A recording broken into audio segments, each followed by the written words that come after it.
இயேசு கதைகள். இயேசு தொழுவத்தில் பிறந்திருக்கிறார். தொழுவம் என்பது மிருகங்கள் வளர்க்கப்படுகிற இடம்.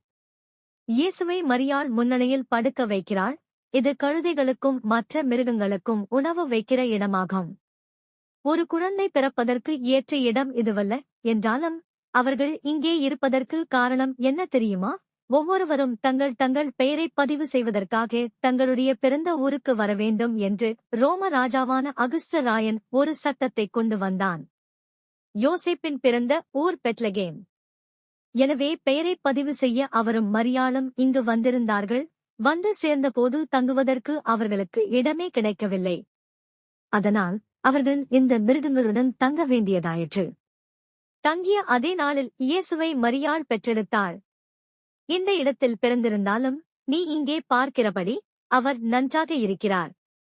இயேசுவை காண வருகிற மேய்ப்பர்களை உன்னால் பார்க்க முடிகிறதா? இவர்கள் வயல்வெளிகளில் இரவு நேரத்தில் ஆடுகளை காத்துக் கொண்டிருந்தார்கள். அப்போது ஒரு பிரகாசமான ஒளி அவர்களைச் சுற்றி ஜொலித்தது. ஆம், அது ஒரு தேவதூதனே. மேய்ப்பர்கள் மிகவும் பயந்து போனார்கள்.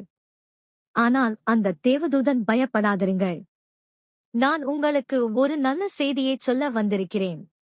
இன்று பெத்லகேமில் கர்த்தராகிய கிறிஸ்து பிறந்திருக்கிறார். அவர் ஜனங்களை மீட்பார். அவரை துணிகளில் சுற்றி முன்னணியில் படுக்க வைத்திருப்பதை நீங்கள் காண்பீர்கள் என்று சொன்னார். அப்போது திடீரென நிறைய தேவதூதர்கள் தோன்றி கடவுளை துதிக்கத் தொடங்கினார்கள். அதனால் இந்த மேய்ப்பர்கள் இயேசு இருக்கும் இடத்தை கண்டுபிடிக்க அவசரமாக சென்றார்கள். கடைசியில் அவரை கண்டுபிடித்து விட்டார்கள். இயேசு ஏன் இவ்வளவு விசேஷித்தவராக இருக்கிறார் என்று உனக்குத் தெரியுமா? அவர் உண்மையில் யார் என்று தெரியுமா? இந்த புத்தகத்தின் ஆரம்ப கதையில் கடவுளுடைய முதல் குமாரனைப் பற்றி சொல்லப்பட்டிருந்தது ஞாபகம் இருக்கிறது தானே? வானங்களையும் பூமியையும் மற்ற எல்லாவற்றையும் உண்டாக்குவதில் யெகோவாவுடன் வேலை செய்த குமாரனே இந்த இயேசு. ஆம், யெகோவா பரலோகத்திலிருந்த தம்முடைய குமாரனின் உயிரை மரியாளின் கருப்பைக்குள் வைத்தார்.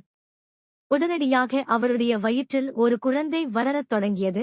மற்ற குழந்தைகள் தங்கள் அம்மாக்களின் வயிற்றில் வளருவதைப் போலவே இந்த குழந்தையும் மரியாளின் வயிற்றில் வளர ஆரம்பித்தது. ஆனால் அது கடவுளுடைய மகனாக இருந்தது.